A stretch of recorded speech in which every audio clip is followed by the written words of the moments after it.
السلام عليكم ورحمة الله. الحمد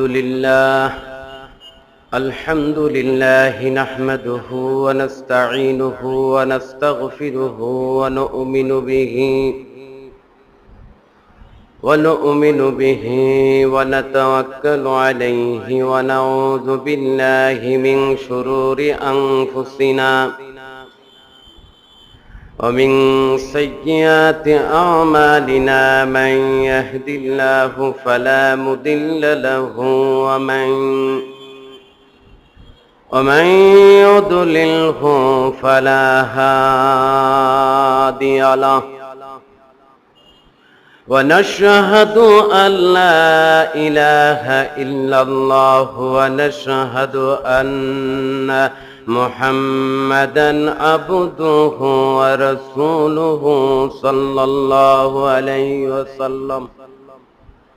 أما بعد فقد قال الله تعالى في كلامه المجيد: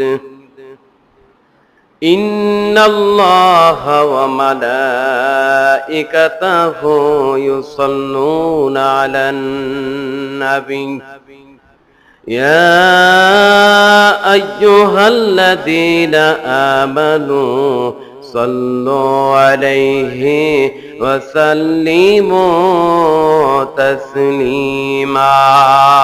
يا اللهم صل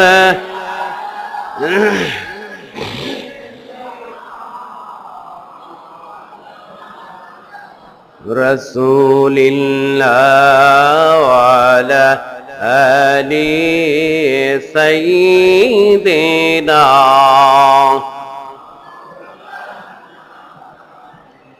بالله. اللهم صل على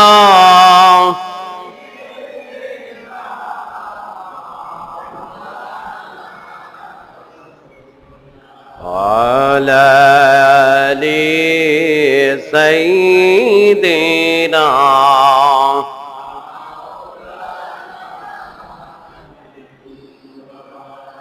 কি বলে শুকরিয়া জানাই মুজাদ্দিদ আযম পেয়েছি, কি বলে শুকরিয়া জানাই মুজাদ্দিদ আযম পেয়েছি। তাই তো মোরা 53 দিন ব্যাপী মিলাদুন নবী পালন করতেছি। আল্লাহুম্মা সাল্লি আলা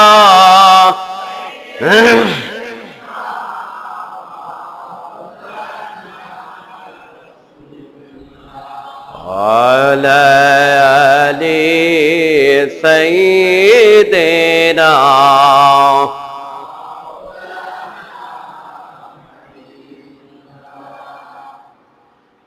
সৈয়দুল আয়াত, সৈয়দ ঈদ আজম, সৈয়দ ঈদ আকবর, কুল কায়নাতের সর্বশ্রেষ্ঠ মহাপবিত্র ঈদ, পবিত্র ঈদে মিলাদুন নবী সাল্লাল্লাহু আলাইহি ওয়াসাল্লাম উপলক্ষে কায়নাতের সর্বশ্রেষ্ঠ হক দরবার শরীফ রাজারবাগ শরীফে অনুষ্ঠিত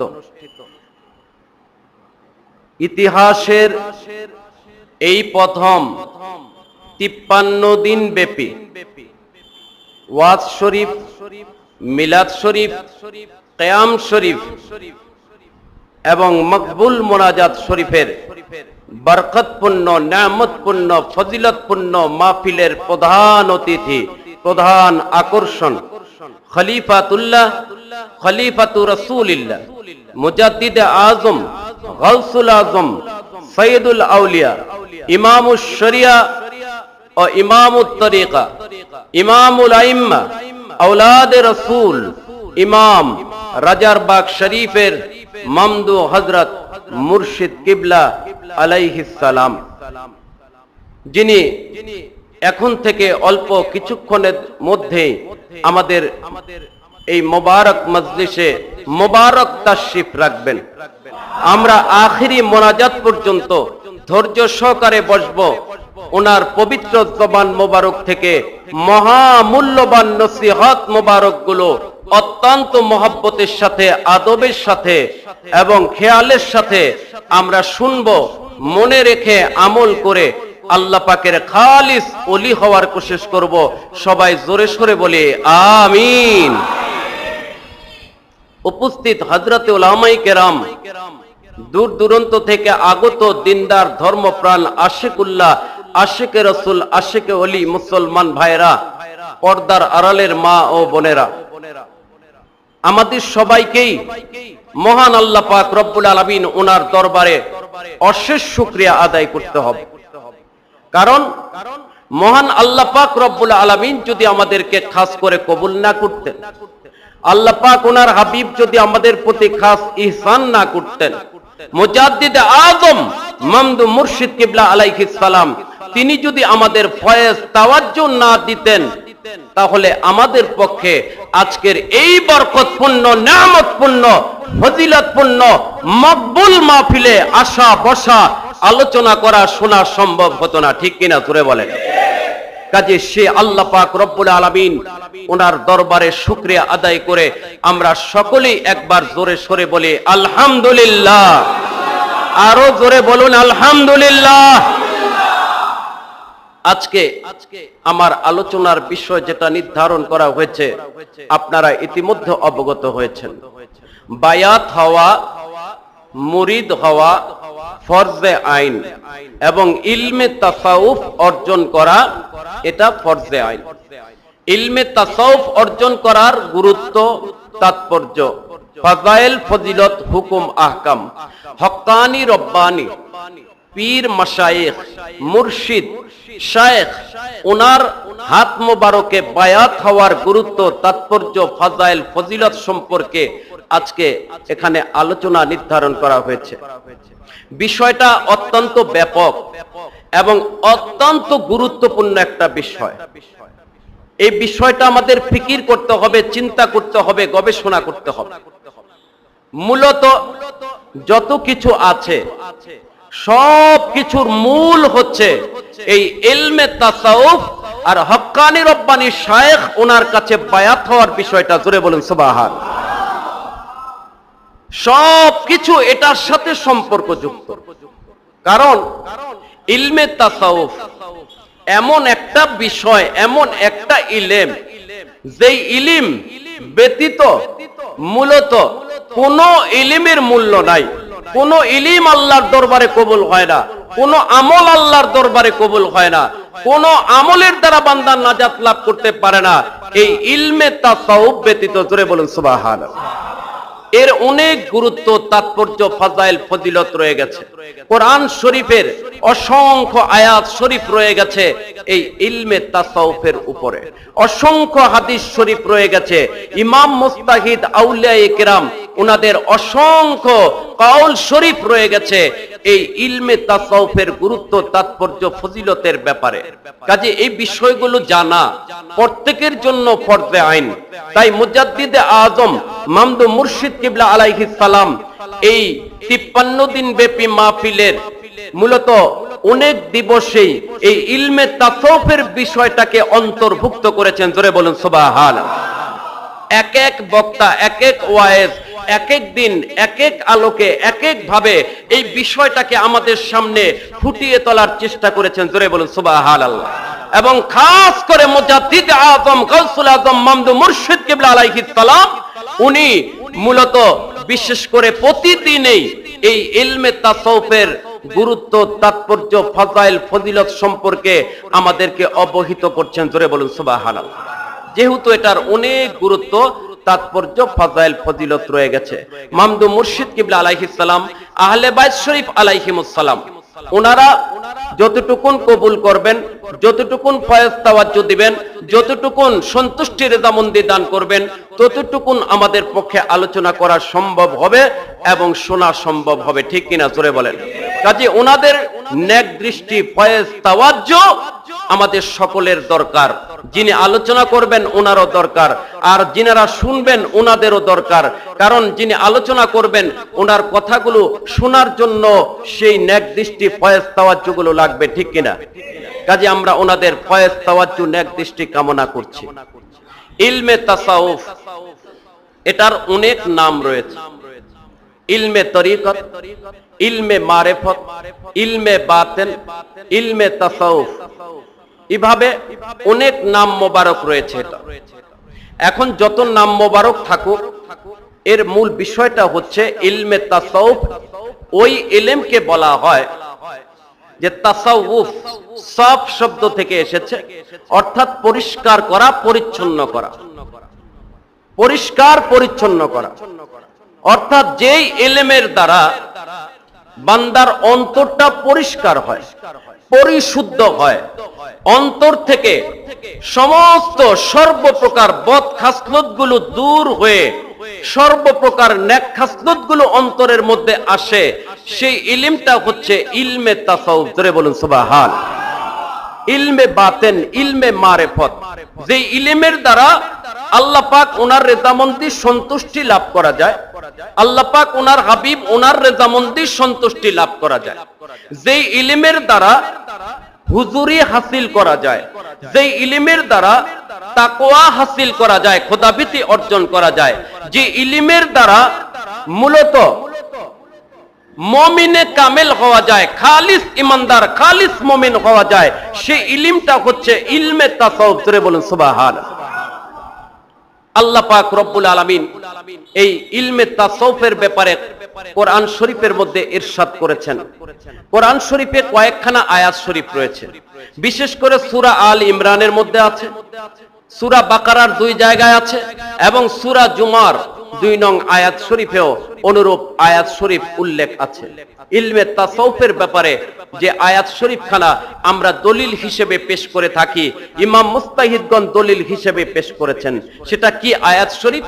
আল্লাহ পাক কোরআন শরীফের মধ্যে ইরশাদ করছেন, লাকাদ মান্নাল্লাহু আলাল মুমিনিনা ইদ বাআসা ফীহিম রাসূলাম মিন আনফুসিহিম ইয়াতলু আলাইহিম আয়াতিহি ওয়া ইউযাক্কিহিম ওয়া ইউআল্লিমুহুমুল কিতাবা ওয়াল হিকমা ওয়া ইন কানু মিন ক্বাবলু লাফি দালালিম মুবিন। এই আয়াত শরীফে আল্লাহ পাক বলছেন যে আমি মুমিনদের প্রতি দয়া করেছি, ইহসান করেছি মুমিনদের প্রতি দয়া, যে আল্লাহ পাক ওনার পক্ষ থেকে আল্লাহ পাক তিনি পাঠিয়েছেন আমাদের জন্য আখিরি নবী নূরে মুজাসসাম হাবিবুল্লাহ হুজুর পাক সাল্লাল্লাহু আলাইহি সাল্লাম, ওনাকে। জোরে বলুন সুবহান। ওনাকে পাঠিয়েছেন। কেন পাঠিয়েছেন? আল্লাহ পাক বলছেন ইয়াতলু আলাইহিম আয়াতি, আমার আয়াত শরীফগুলো তিনি তেলাওয়াত করে শোনাবেন। জোরে বলুন সুবহান।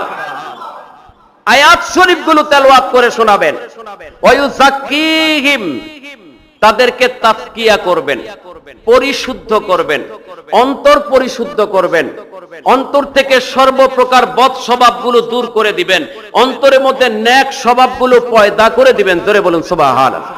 তাজকিয়া করবেন, পরিশুদ্ধ করবেন। ওয়া ইউআল্লিমুহুমুল কিতাবা ওয়াল হিকমা, কিতাব শিক্ষা দিবেন, হিকমত শিক্ষা দিবেন, যদিও তারা পূর্বে হেদায়েত প্রাপ্ত ছিল না। এই আয়াত শরীফগুলোতে আল্লাহ পাক রব্বুল আলামিন ইলমে তাসাউফের কথা উল্লেখ করেছেন, যে আল্লাহ পাক ওনার হাবিব মূলত কি জন্য তাশরীফ এনেছেন? আয়াত তেলাওয়াত করে শোনাবেন, ইলম শিক্ষা দিবেন, কিতাব শিক্ষা দিবেন, হিকমত শিক্ষা দিবেন এবং তাজকিয়া করবেন। এই আয়াত শরীফের ব্যাখ্যা যত বড় বড় তাফসীর গ্রন্থ আছে আপনারা খুলে দেখুন, তাফসিরে কবির, তাফসিরে মাঝারি, তাফসিরে তাবারি, তাফসিরে জালালাইন, তাফসিরে বাইজাবি, তাফসিরে খাজান, তাফসিরে বাগাবি, তাফসিরে দুররে মানসুর, যত বড় বড় তাফসির আছে, তাফসিরে মাঝারি সহ এবং মারিফুল কোরআন সহ আপনারা তাফসির গুলো খুলে দেখেন, প্রতিটা তাফসিরের মধ্যে উল্লেখ করা হয়েছে এই আয়াত শরীফ দ্বারা আল্লাহ পাক দুই প্রকার ইলমকে সাবিত করেছেন। একটা হচ্ছে ইলমে জাহির, আরেকটা হচ্ছে ইলমে বাতিন। জোরে বলুন সুবহানাল্লাহ। ইলমে জাহির আয়াত শরীফ তেলাওয়াত করে শোনানো, কিতাব শিক্ষা দেওয়া, হিকমত শিক্ষা দেওয়া ইলমে জাহির, ইলমে হুনুর। আর ওয়ায়ুযাক্কিহিম, তাদেরকে ইসলাহ করবেন, পরিশুদ্ধ করবেন, এটা হচ্ছে ইলমে বাতিন, ইলমে মারিফাত, ইলমে তাসাউফ। জোরে বলুন সুবহানাল্লাহ। ইলমে তাসাউফ। এই আয়াতের ব্যাখ্যায় এই সমস্ত তাফসীরগুলোর মধ্যে মুফাসসিরিনে কিরাম ওনারা ফতোয়া দিয়েছেন, প্রতিটা মুসলমান নর নারীর জন্য এই আয়াত শরীফ দ্বারা অন্তর পরিশুদ্ধ করা, আর অন্তর পরিশুদ্ধের জন্য ইলমে তাসাউফ অর্জন করাকে ফরজে আইন করে দেওয়া হয়েছে। জোরে বলুন সুবহানাল্লাহ। ফরজে আইন, ইলমে তাসাউফ অর্জন করা, অন্তর পরিশুদ্ধ করা ফরজে আইন। হাদিস শরীফের মধ্যে নূরে মুজাসসাম হাবিবুল্লাহ হুজুর পাক সাল্লাল্লাহু আলাইহি সাল্লাম তিনি ইরশাদ করেন, তালাবুল ইলমি ফারিদাতুন আলা কুল্লি মুসলিমিন ওয়া মুসলিমা। দুনিয়ার প্রত্যেক মুসলমান নর এবং নারীর জন্য ইলম অর্জন করা ফরজে আইন। জোরে বলুন সুবহানাল্লাহ। ইলম অর্জন করা ফরজে আইন। এখন এখানে কিন্তু ইলমের কোনো প্রকার বর্ণনা করা হয় না, আমভাবে বলা হয়েছে ইলম অর্জন করা ফরজে আইন। এখন ইলম কত প্রকার, এই আয়াত হাদিস শরীফের ব্যাখ্যায় আরেকখানা হাদিস শরীফ এসেছে যেটা উল্লেখ করা হয়েছে, ক্বালান নবী সাল্লাল্লাহু আলাইহি সাল্লাম আল ইলমু ইলমান, ইলমুন ফিল কলব ফাযাকা ইলমুন নাফি ওয়া ইলমুল আলাল লিসান ফাযালিকা হুজ্জাতুল্লাহি আযজা ওয়া জাল্লা আলা ইবনে আদম। আল্লাহ পাক ওনার হাবিব ইরশাদ করেন, ইলম হচ্ছে দুই প্রকার। ইলম কয় প্রকার? দুই প্রকার ইলম। আল্লাহ পাক ওনার হাবিব যে বলেছেন ইলম অর্জন করা ফরজে আইন, সে ইলম হচ্ছে দুই প্রকার। এই হাদিস শরীফে বলা হয়েছে দুই প্রকার ইলম। এক প্রকার হচ্ছে মূলত কালবি ইলম, যেটা উপকারী ইলম। জোরে বলুন সুবহানাল্লাহ। ইলমুন ফিল কলব, কলবের ইলম, অন্তরের ইলম, যেটা ইলমুন নাফি, উপকারী ইলম। জোরে বলুন সুবহানাল্লাহ। ফিকির করতে হবে, শুধু আলোচনা করলে আর শুনলে হবে না, এটার মধ্যে ফিকির করতে হবে যে আল্লাহ পাক ওনার হাবিব ইলমে তাসাউফকে কত গুরুত্ব দিয়েছেন। উনি বললেন ইলম দুই প্রকার, একটা কালবের ইলম, অন্তরের ইলম, আর সেটা হচ্ছে উপকারী ইলম, উপকারী ইলম। আর দ্বিতীয় হচ্ছে ইলমুল লিসান, জবানি ইলম, সেটা হচ্ছে ইলমুল ফিকহ, অর্থাৎ ইলমে ফিকহ, ইলমে জাহির। ইলমে ফিকহ কোনটা, ইলমে জাহির কোনটা? ইলমে জাহির হচ্ছে মূলত ওযু, গোসল, নামাজ, রোজা, হজ, যাকাত, পর্দা, পুশিদা, হালাল হারাম, পাক পবিত্রতা, এই যে বিষয়গুলো, এই বিষয়গুলোর ইলমটাকে বলা হয়েছে ইলমে জাহির। ওযু কিভাবে করতে হবে, সে ইলমটা ইলমে জাহির। নামাজ কিভাবে পড়তে হবে, নামাজ পড়ার নিয়মটা কি, এটা ইলমে জাহির। পবিত্রতার মাসালাগুলো কি, এটা ইলমে জাহির। পর্দা করার নিয়মটা কি, এটা ইলমে জাহির। কোনটা হালাল কোনটা হারাম, এটার ইলমটা হচ্ছে ইলমে জাহির। এখন এই যে ইলমে জাহির, এই ইলমে জাহিরকে ইলমে ফিকহ বলা হয়েছে। আর কালবি ইলম কোনটা, অন্তরের ইলম কোনটা, যেটাকে উপকারী ইলম বলা হয়েছে। অন্তরের ইলম হচ্ছে ওই ইলম যে ইলমটা হাসিল করলে মূলত ইলমে জাহিরের দ্বারা ফায়দা লাভ করা যায়, ইলমে জাহিরের দ্বারা আল্লাহর সন্তুষ্টি পাওয়া যায়, ওনার হাবিবের সন্তুষ্টি পাওয়া যায়, জান্নাত লাভ করা যায়, জাহান্নাম থেকে নাজাত পাওয়া যায়। জোরে বলুন সুবহানাল্লাহ। যে ইলমের দ্বারা, সেই ইলমটা হচ্ছে ইলমুল কলব, ইলমুন নাফি, উপকারী ইলম। উপকারী ইলম এই জন্য বলা হয়েছে, এই ইলম যদি কেউ অর্জন না করে সে কোনোদিন ইলমে জাহিরের দ্বারা ফায়দা লাভ করতে পারবে না। নামাজ পড়েও জাহান্নামে যাবে, রোজা রেখেও জাহান্নামে যাবে, ওযু করেও জাহান্নামে যাবে, দান করেও জাহান্নামে যাবে, জিহাদ করেও জাহান্নামে যাবে। এমনি ভাবে সমস্ত নেক আমল করার পরেও সে জাহান্নামী হবে যদি উপকারী ইলমটা সে অর্জন না করে। ইলমে নাফি সে যদি অর্জন না করে, ইলমে তাসাউফ যদি অর্জন না করে। কেন? ইলমে তাসাউফ অর্জন না করলে নামাজ, রোজা, হজ, যাকাত সব বরবাদ, কোনটা আল্লাহর দরবারে কবুল হবে না। এটা আমার বানানো কথা না, এটা কারো বানানো কথা না, এটা কোরআন শরীফের কথা, এটা হাদিস শরীফের কথা, এটা ইমাম মুস্তাহিদুন ওনাদের কওল শরীফ। জোরে বলুন সুবহানাল্লাহ। এটা কারো বানানো কথা না। ইলমে তাসাউফ যদি কেউ অর্জন না করে, সে মূলত তার কোন আমল আল্লাহর দরবারে কবুল হবে না, সে নাজাত পাবে না, তার পক্ষে নাজাত পাওয়া সম্ভব না। এটা কেন? এই জন্য যে হাদিস শরীফের মধ্যে ইরশাদ হয়েছে, ক্বালা নবী সাল্লাল্লাহু আলাইহি সাল্লাম, বুখারী শরীফের হাদিস, আল্লাহ পাক ওনার হাবিব ইরশাদ করেন, ফি ইন্নাল জাসাদে মুদগা ইযা সালুহাত সালুহাল জাসাদু কুল্লুহু। প্রত্যেক মানুষের শরীরে এক টুকরা গোশত আছে, ওই গোশতের টুকরাটা যদি ঠিক হয়ে যায়, তার সমস্ত শরীর, বডি ঠিক হয়ে যাবে। জোরে বলুন সুবহানাল্লাহ। ওয়াইদা ফাসাদাত ফাসাদাল জাসাদু কুল্লুহু। আর ওই গোশতের টুকরা যদি তার বরবাদ হয়ে যায়, নষ্ট হয়ে যায়, তাহলে তার সব নষ্ট হয়ে যাবে। জোরে বলেন নাউজুবিল্লাহ। আলা ওয়াহিয়াল কলব। আল্লাহ পাক ওনার হাবিব সাবধান করে দিয়ে বলছেন, সাবধান হয়ে যাও, সতর্ক হয়ে যাও, সাবধান থাকো, সতর্ক থাকো অন্তরের ব্যাপারে। এই অন্তর যদি তোমার ঠিক না থাকে, তোমার সব বরবাদ। অন্তর ঠিক থাকলে সব ঠিক। জোরে বলুন সুবহানাল্লাহ। সেটা হচ্ছে অন্তর। এই কাল্বকে পরিশুদ্ধ করতে হবে, কারণ এই কাল্বের মধ্যে, অন্তরের মধ্যে জন্মগত ভাবেই প্রতিটা মানুষের অন্তরে বদ স্বভাব থাকে। জোরে বলেন নাউজুবিল্লাহ। কিছু বদ স্বভাব থাকে। এখন বদ স্বভাব অনেক আছে, অনেক বদ স্বভাব আছে। মুজাদ্দিদ আজম মামদু মুর্শিদ কিবলা আলাইহিস সালাম, ওনার যে তরিকার কিতাবগুলো আছে, প্রতিটা তরিকার কিতাবের মধ্যে উনি সেই বদ স্বভাবের কথা উল্লেখ করেছেন, নেক স্বভাবগুলো উল্লেখ করেছেন। অনেকগুলো নেক স্বভাব, অনেকগুলো বদ স্বভাব। এগুলো বদ স্বভাব দূর করতে হবে, নেক স্বভাব অর্জন করতে হবে। আর মূলত এই বদ স্বভাব দূর করা, বদ খাসলত দূর করা আর নেক খাসলত গুলো পয়দা করার নামই হচ্ছে ইলমে তাসাউফ। জোরে বলুন সুবহানাল্লাহ। যেটা ফতোয়ায়ে শামীর মধ্যে উল্লেখ করা হয়েছে। ফতোয়ায়ে শামী দুরুল মুখতারের মধ্যে উল্লেখ করা হয়েছে। আল্লামা শামী রাহমাতুল্লাহ আলাইহি বলেন, ওয়া ইলমুত তরিকাত ইয়াহসিলুহু ফারযুন আইনুন। ইলমে তরিকত অর্জন করা সেটা হচ্ছে ফরজে আইন। জোরে বলুন সুবহানাল্লাহ। ইলমে তাসাউফ অর্জন করা ফরজে আইন। কারণ হচ্ছে যে ইলমে তাসাউফ ওহিয়া মুনজিয়াত ওয়াল মুহলিকাত। এই ইলমে তাসাউফটা হচ্ছে মূলত মুনজিয়াত আর মুহলিকাত। অর্থাৎ মুনজিয়াত হচ্ছে নেক স্বভাবগুলো নিজের অন্তরের মধ্যে অর্জন করা, আর বদ স্বভাবগুলো অন্তর থেকে বের করে দেওয়া।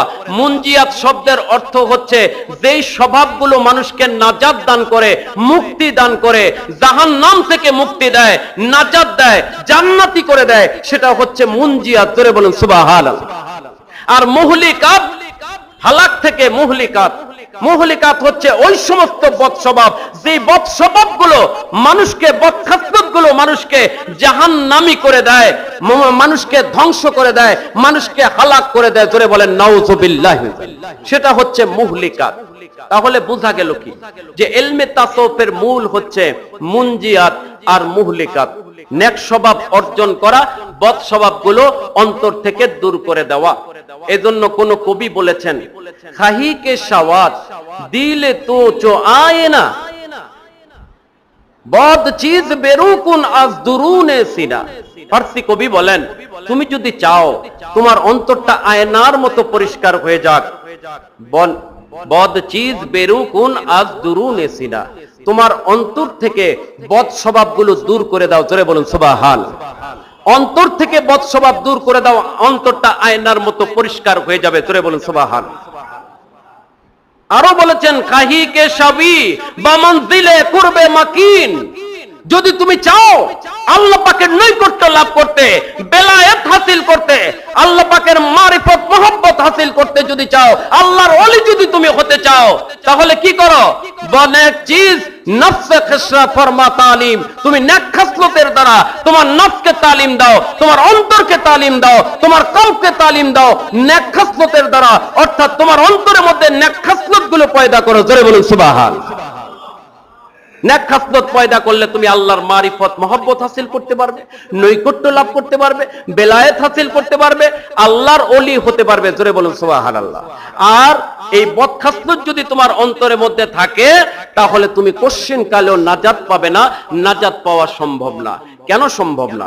এখন আসুন, বদ খাসলত অনেকগুলো আছে, তার মধ্যে কয়েকটা বিশেষ বদ খাসলতের ব্যাপারে আলোচনা করব, তাহলে আমাদের বিষয়টা স্পষ্ট হয়ে যাবে। সবগুলো বিষয় আলোচনার দরকার নাই, দুই একটা বিষয় আলোচনা করলেই আমাদের ক্লিয়ার হয়ে যাবে যে বদ খাসলত মানুষকে কিভাবে ধ্বংস করে, মানুষকে কিভাবে জাহান্নামী করে। মানুষ যে বদ খাসলত থাকলে নাজাত পায় না, হাজারো ইলমে জাহির থাকুক, হাজারো আমল থাকুক, যত বড় আমলদার সে হোক না কেন, যদি তার অন্তরে বদ খাসলত থাকে সে কোনোদিন নাজাত পাবে না, নাজাত পাওয়া তার পক্ষে সম্ভব না। এটা আল্লাহ পাক কোরআন শরীফে, নবীজি হাদিস শরীফে ইরশাদ করেছেন। জোরে বলুন সুবহানাল্লাহ। যেমন বদ খাসলতের মধ্যে একটা বদ খাসলত হচ্ছে হিংসা, হাসাদ। হিংসা, এই হিংসা প্রতিটা মানুষের অন্তরে থাকে, প্রতিটা মানুষের অন্তরে হিংসা থাকে। এই হিংসাটাকে অন্তর থেকে দূর করে দিতে হয়, অন্তর থেকে দূর করতে হয়। কারণ এই হিংসা যদি অন্তরের মধ্যে থাকে তাহলে কি হবে? আল্লাহ পাকের হাবিব হাদিস শরীফের মধ্যে ইরশাদ করেছেন হিংসা সম্পর্কে, হাসাদ সম্পর্কে, ইন্নাল হাসাদা লা ইয়াকুলুল হাসানাত কামা তাকুলুন নারুল হাতাব। আল্লাহ পাক ওনার হাবিবের ইরশাদ করেন যে হিংসা এত বড় একটা বদ খাসলত, এই বদ খাসলত যার অন্তরে থাকবে, যতক্ষণ থাকবে ততক্ষণ তার কোনো ইবাদত কাজে আসবে না, কোনো ইবাদত কবুল হবে না। কারণ এই হিংসা যার অন্তরে থাকে, হিংসা অন্তরে রেখে যে ইবাদত বন্দেগী করে, তার ওই হিংসা তার ইবাদতগুলোকে, নেকিগুলোকে, নেক আমলগুলোকে জ্বালিয়ে পুড়িয়ে ছাই করে দেয়, নিশ্চিহ্ন করে দেয়। যেমন আগুন লাকড়িকে জ্বালিয়ে পুড়িয়ে ছাই করে দেয়। জোরে বলেন নাউজুবিল্লাহ। ফিকির করতে হবে। এখন হিংসা যদি কারো অন্তরে থাকে, সে যদি কোটি বৎসরও ইবাদত বন্দেগী করে, পৃথিবীর সব আমল যদি করে, তার ইবাদতের দ্বারা কি সে ফায়দা লাভ করতে পারবে? কোশ্চিন কালেও পারবে না। তার ইবাদতগুলি জ্বলে পুড়ে ছাই নিশ্চিহ্ন হয়ে যাবে। এটা হাদিস শরীফের কথা, কারো বানানো কথা না, নবীজি ইরশাদ করেছেন। এজন্য বলা হয়েছে ইলমে তাসাউফ, ইলমে তাসাউফ, ইলমুল মুনজিয়াত, এটা হচ্ছে উপকারী ইলম। জোরে বলুন সুবহানাল্লাহ। উপকারী ইলম, কারণ ইলমে তাসাউফে মানুষের অন্তর থেকে এই হিংসাটাকে বের করে দেয়। জোরে বলুন সুবহানাল্লাহ। আর কোনো উপায় নাই, পৃথিবীতে আর কোনো মেডিসিন নাই, পৃথিবীতে আর কোনো যন্ত্র নাই, পৃথিবীতে আর কোনো মাধ্যম নাই যেই মাধ্যম দিয়ে সে অন্তর থেকে হিংসাটা বের করতে পারে। একটাই মাধ্যম, একটাই ঔষধ, একটাই যন্ত্র, সেটা হচ্ছে ইলমে তাসাউফ, মুনজিয়াত। জোরে বলুন সুবহানাল্লাহ। আর কোনো মাধ্যম নাই। এরপরে আসুন, হাদিস শরীফের মধ্যে এসেছে মানুষের অন্তরে অহংকার থাকে, অহংকার, তাকাব্বুরি। এই তাকাব্বুরি কত বড় বদ খাসলত জানেন? মানুষ তো জানে না। আজকে মানুষ অন্তরের মধ্যে তাকাব্বুরি, অহংকার নিয়ে বসে থাকে। কিন্তু এই অহংকার যদি যাররা পরিমাণ কারো অন্তরের মধ্যে থাকে কি হবে? হাদিস শরীফের মধ্যে ইরশাদ হয়েছে, ক্বালান নবী সাল্লাল্লাহু আলাইহি সাল্লাম, মান কানা ফি কলবিহি মিসকালু যাররাতিন মিন কিবির লা ইয়াদখুলুল জান্নাহ।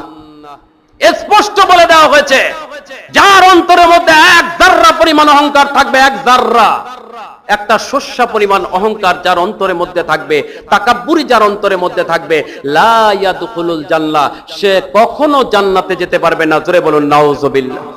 অহংকারী লোকদের জন্য জান্নাত হারাম করে দেওয়া হয়েছে, সে জান্নাতে যেতে পারবে না, কোনোদিন সম্ভব না।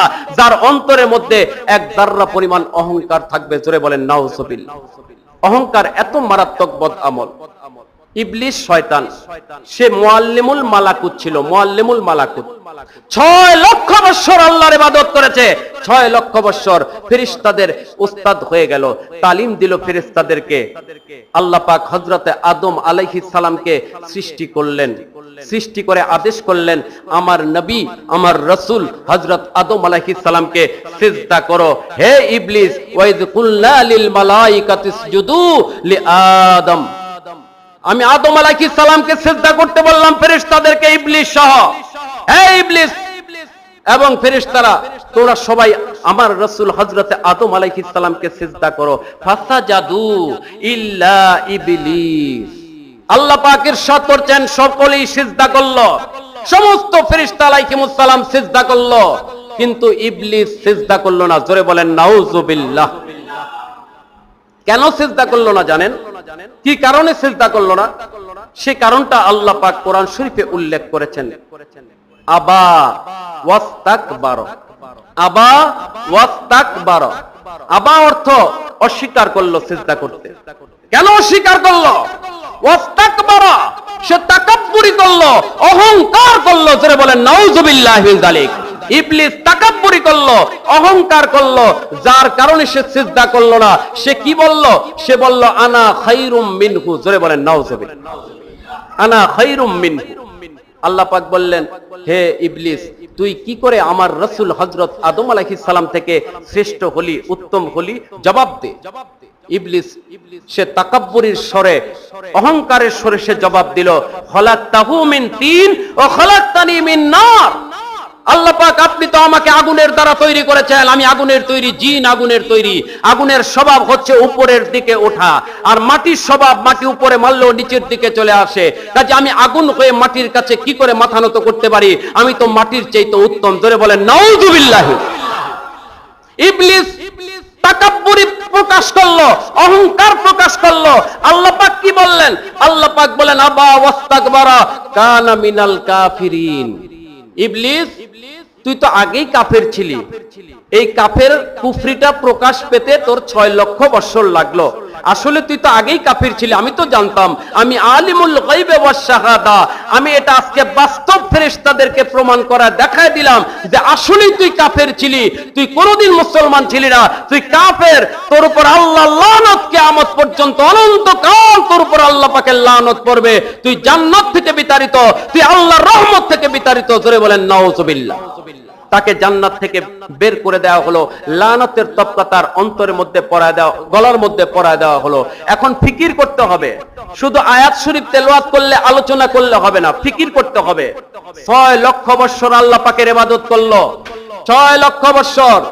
ফেরেশতাদের ওস্তাদ ছিল, ফেরেশতাদের ওস্তাদ ছিল মুআল্লিমুল মালাকুত। ফেরেশতাদের ওস্তাদ, এটা সাধারণ কথা না, ফেরেশতাদের ওস্তাদ। কিন্তু 6 লক্ষ বছরের ইবাদত নষ্ট হয়ে গেল, মুআল্লিমি খতম হয়ে গেল, সবকিছু ধ্বংস হয়ে গেল, চির জাহান্নামী হয়ে গেল, মালউন হয়ে গেল। একটা মাত্র কারণ, সে তাকাব্বুরি করেছে, অহংকার করেছে। জোরে বলেন নাউযুবিল্লাহ মিন যালিক। অহংকার কত বড় বদখাসলত! মানুষ তো এটা ফিকির করে না, চিন্তা করে না যে অহংকার যদি অন্তরে থাকে, কি করে তার ইবাদত বন্দেগী কবুল হবে, কি করে সে নাজাত পাবে, কি করে সে জান্নাতে যাবে।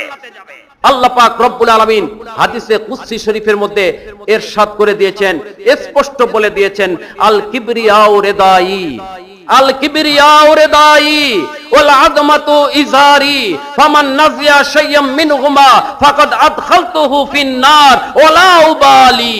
আল্লাহ পাক রব্বুল আলামিন ইরশাদ করেন যে আল কিবরিয়াউ রিদাই, কিবরিয়া যেটা, তাকাব্বুরি যেটা, অহংকার যেটা, এটা হচ্ছে আল্লাহ পাকের চাদর। জোরে বলেন সুবহানাল্লাহ। আল্লাহ পাকের চাদর, অর্থাৎ এটা আল্লাহ পাকের শান। একমাত্র আল্লাহ পাক তাকাব্বুরি করতে পারেন, আল্লাহ পাক অহংকার করতে পারেন, আর কারো পক্ষে অহংকার করা জায়েজ নেই, অহংকার করতে পারে না। একমাত্র আল্লাহ পাকের শান হচ্ছে, আল্লাহ পাক বলেন এটা আমার চাদর, বরত্ব আমার লুঙ্গি।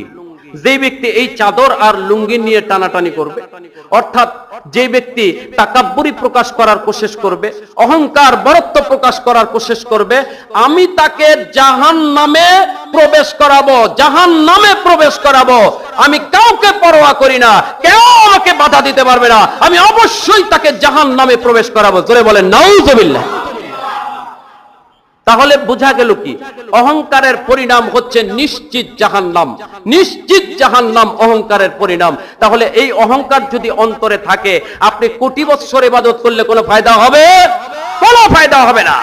অহংকার অন্তর থেকে দূর করে দেওয়ার যে ইলম, সেই ইলমটার নাম হচ্ছে ইলমুত তরিকাত, ইলমুত তাসাউফ, ইলমুল বাতিন। জোরে বলুন সুবহানাল্লাহ। গুরুত্ব বুঝতে হবে, ফিকির করতে হবে। এরপরে আসুন আরেকটা গুরুত্বপূর্ণ বদখাসলত হচ্ছে, মারাত্মক বদখাসলত হচ্ছে রিয়া। রিয়া, রিয়া শব্দের অর্থ হচ্ছে লোক দেখানো মনোভাব, মানুষকে দেখানোর জন্য।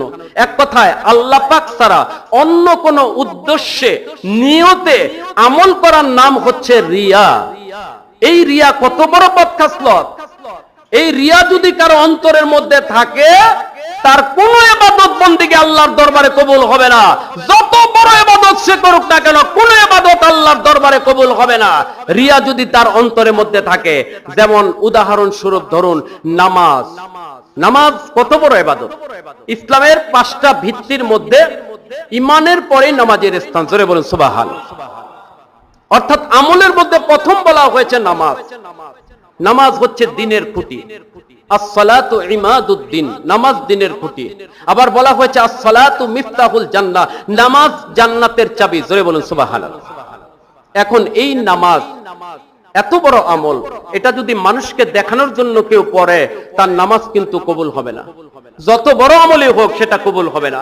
আল্লাহ পাক সেটা সূরা মাউনের মধ্যে স্পষ্ট ভাবে বলে দিয়েছেন।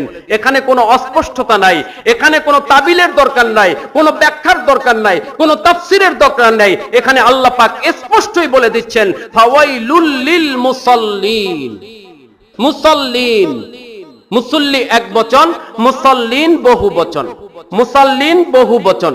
আল্লাহ পাক বলছেন মুসল্লিরা জাহান্নামী হবে। তাহলে বোঝা গেল একজন না, দুইজন না, তিনজন না, অসংখ্য অগণিত মুসল্লি যারা জাহান্নামী হবে। এখানে আল্লাহ পাক মুসল্লি শব্দের কথা বলেছেন। মুসল্লি, মুসল্লি কাকে বলে? যে 1 ওয়াক্ত 2 ওয়াক্ত নামাজ পড়ে সে কিন্তু মুসল্লি না। আমরা তাকে মুসল্লি বলি না। একবার মসজিদে গেল, আবার 10 দিন দেখা যায় না, আবার 10 দিন দেখা গেল, 20 দিন দেখা যায় না, আমরা তাকে মুসল্লি বলি না। মুসল্লি কাকে বলি? যে লোকটা খুব মুসল্লি মুত্তাকি। কাকে বলি? যে সব সময় বাজামাত নামাজ পড়ে, তাকবীরে উলার সাথে প্রথম কাতারে এসে নামাজ পড়ে, বলি লোকটা খুব মুসল্লি। ঠিক কিনা? জোরে বলেন। এই ধরনের মুসল্লি, অসংখ্য অগণিত মুসল্লি, তাদের জন্য জাহান্নাম। তারা নিশ্চিত জাহান্নামী, তারা অবশ্যই জাহান্নামে যাবে। কারা?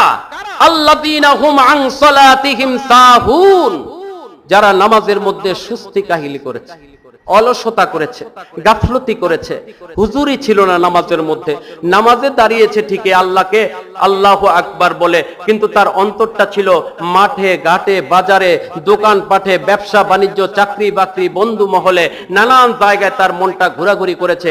নামাজে তার মন ছিল না, হুজুরি ছিল না। ওই নামাজি জাহান্নামী, তার নামাজ আল্লাহর দরবারে কবুল হবে না। আর আল্লাযীনা হুম ইউরাউন, ইউরাউন এখানে বহুবচন এসেছে। অসংখ্য অগণিত মুসল্লি যারা রিয়াকারী, যারা মানুষকে দেখানোর জন্য নামাজ পড়ে, গায়রুল্লাহর জন্য নামাজ পড়ে, মুসল্লি সাজার জন্য নামাজ পড়ে, অসংখ্য দুনিয়াবী উদ্দেশ্যে নামাজ পড়ে, এই মুসল্লিগুলি জাহান্নামী হবে। জোরে বলেন নাউজুবিল্লাহ। তারা জাহান্নামী হবে। এখন ফিকির করতে হবে, নামাজ তো দ্বীনের খুঁটি, নামাজ তো বেহেশতের চাবি, নামাজ পড়লেই তো জান্নাতে যাওয়ার কথা ছিল। আল্লাহ পাক কোরআন শরীফে বলছেন নামাজিরা জাহান্নামী। কেন নামাজি জাহান্নামী হলো?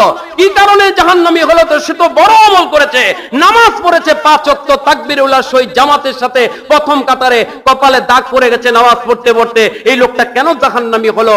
তার অন্তরে রিয়া ছিল। রিয়া, জোরে বলেন নাউজুবিল্লাহ। রিয়া থাকার কারণে তার নামাজটা আল্লাহর দরবারে কবুল হয় নাই। কারণ রিয়া আল্লাহ পাক পছন্দ করেন না। রিয়া কি? আর রিয়াও শিরকুল খাফি, রিয়াটা হচ্ছে গোপন শিরক। জোরে বলেন নাউজুবিল্লাহ। আমরা আজকে মানুষ মূর্তি পূজা করলে বলি আস্তাগফিরুল্লাহ, নাউজুবিল্লাহ, শিরক করেছে, মূর্তি পূজা করেছে। হ্যাঁ, মূর্তি পূজা করে সে শিরক করেছে, প্রকাশ্য শিরক করেছে। আর যারা গায়রুল্লাহর জন্য আমল করতেছে, তারা গোপনে আল্লাহর সাথে শিরক করছে। জোরে বলেন নাউজুবিল্লাহ। আর শিরক যদি করে সে কি করে জান্নাতে যাবে? জান্নাতে কিভাবে যাবে? সে তো মুশরিক। যে শিরক করে সে মুশরিক। মুশরিক তো কখনো জান্নাতে যেতে পারে না। ইন্নামাল মুশরিকুনা নাজাসুন, মুশরিক যারা তারা নাপাক, আর আল্লাহ পাক সব গুনাহ ক্ষমা করবেন, কিন্তু শিরকের গুনাহ আল্লাহ পাক ক্ষমা করবেন না। জোরে বলেন নাউযুবিল্লাহ।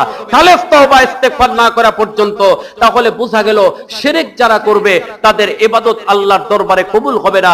এই রিয়া থাকলে অন্তরে কোনোদিন ইবাদত আল্লাহর দরবারে কবুল হবে না। ইবাদতটা করতে হবে একমাত্র আল্লাহ পাকের রাজি খুশি সন্তুষ্টির জন্য, যেটাকে বলা হয় ইখলাস, খুলুসিয়ত। জোরে বলুন সুবহানাল্লাহ। রিয়ার বিপরীতটা হলো ইখলাস। মুহলিকাত হচ্ছে রিয়া, মানুষের অন্তর ধ্বংসকারী, আমল ধ্বংসকারী, মানুষকে জাহান্নামী বানানোর আমল হচ্ছে রিয়া।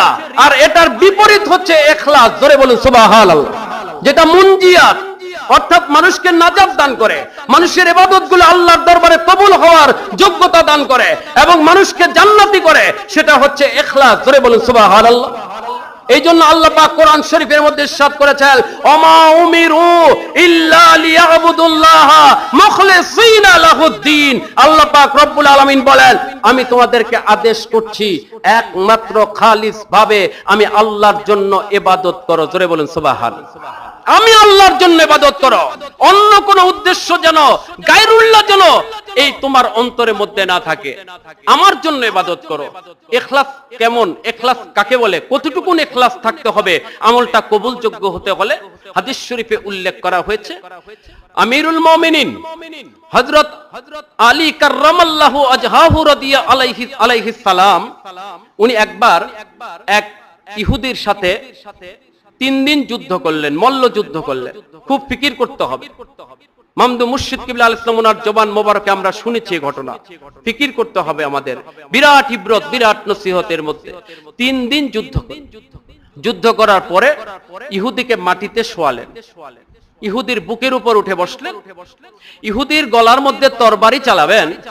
ঠিক এমন সময় ইহুদি হযরতে আলী কাররামাল্লাহু ওয়াজহাহু রাদিয়াল্লাহু তাআলা আলাইহিস সালাম ওনার কপাল চেহারা মোবারকের মধ্যে থুতু নিক্ষেপ করলো। জোরে বলেন নাউযুবিল্লাহ। যখন থুতু নিক্ষেপ করলো, হযরতে আলী কাররামাল্লাহু ওয়াজহাহু আলাইহিস সালাম উনি সাথে সাথে ইহুদিকে ছেড়ে দিলেন, ছেড়ে দাঁড়িয়ে গেলেন। ইহুদি বলল, হুজুর বেয়াদবি মাফ করবেন, এটার রহস্য তো বুঝতে পারলাম না। আপনি এত কষ্ট করে 3 দিন আমার সাথে যুদ্ধ করে আমাকে মাটিতে শোয়ালেন, আর এখন আমাকে হত্যা না করে আপনি ছেড়ে দাঁড়িয়ে গেলেন, তার কি কারণ? হযরতে আলী কাররামাল্লাহু ওয়াজহাহু আলাইহিস সালাম কি জবাব দিলেন? উনি জবাব দিলেন, হে ইহুদি, আমি যে 3 দিন তোমার সাথে যুদ্ধ করেছি, জিহাদ করেছি, একমাত্র আল্লাহ পাক ওনাকে রাজি খুশি করার জন্য, আল্লাহর হাবিব ওনাকে রাজি খুশি করার জন্য। জোরে বলুন সুবহানাল্লাহ। তোমাকে আমি হত্যা করতেছিলাম, এখানে আমার কোনো নফসানিয়ত ছিল না, এখানে আমার কোনো গায়রুল্লাহ ছিল না, একমাত্র আল্লাহ পাক এবং ওনার হাবিবকে সন্তুষ্ট করার জন্য আমি তোমাকে হত্যা করতেছিলাম। কিন্তু যখন তুমি আমার চেহারা মোবারকে থুতু নিক্ষেপ করলে, নাউযুবিল্লাহ, তখন আমার অন্তরে গোসা পয়দা হয়ে, রাগ পয়দা হয়ে গেল। এখন যদি আমি তোমাকে হত্যা করি, এটা আল্লাহ পাক ওনার জন্য হবে না, আল্লাহর হাবিব ওনার জন্য হবে না, এটা হবে আমার গোসার জন্য, রাগের জন্য, গায়রুল্লাহর জন্য, নফসানিয়ত হয়ে যাবে, যার কারণে আমি তোমাকে ছেড়ে দাঁড়িয়ে গেছি। জোরে বলুন সুবহানাল্লাহ। ইহুদি বলল, হে আলী আলাইহিস সালাম, ইসলাম যদি এতই সুন্দর হয়, আহলে তাসাউফ যদি এতই সুন্দর হয়, ইখলাস যদি এটাকেই বলে, তাহলে আমাকে এখনই পড়িয়ে দেন কালিমা তাইয়্যিবা লা ইলাহা ইল্লাল্লাহ মুহাম্মাদুর রাসূলুল্লাহ সাল্লাল্লাহু আলাইহি ওয়াসাল্লাম। আমাকে এই কালিমা শরীফ পড়ায় দেন। উনি কালিমা শরীফ পড়ে ঈমানদার হয়ে গেলেন। জোরে বলুন সুবহানাল্লাহ। এটার নাম হচ্ছে ইখলাস। আসলে ওনার মাধ্যম দিয়ে আল্লাহ পাক ইখলাসের গুরুত্বটা বুঝায় দিলেন। ওনার অন্তরে তো রাগ আসার কথা না, ওনার অন্তরে তো গায়রুল্লাহ আসার কথা না, মূলত কোশ্চিন কালো আসতে পারে না। উনি এর মাধ্যম দিয়ে আল্লাহ পাক মুসলিম উম্মাহকে বুঝায় দিলেন ইখলাস কাকে বলে, খুলুসিয়ত কাকে বলে, কিভাবে আল্লাহর জন্য ইবাদত করতে হবে। প্রতিটা কদমে, প্রতিটা অবস্থায়, প্রতিটা মুহূর্তে উদ্দেশ্য থাকতে হবে একমাত্র আল্লাহ পাক ওনার হাবিবের রাজি খুশি। জোরে বলুন সুবহানাল্লাহ। প্রতিটা আমলে। এখন এই যে রাজি খুশি, এই যে আল্লাহর জন্য ইবাদত করা, এটা আপনি কোনোদিন পারবেন না।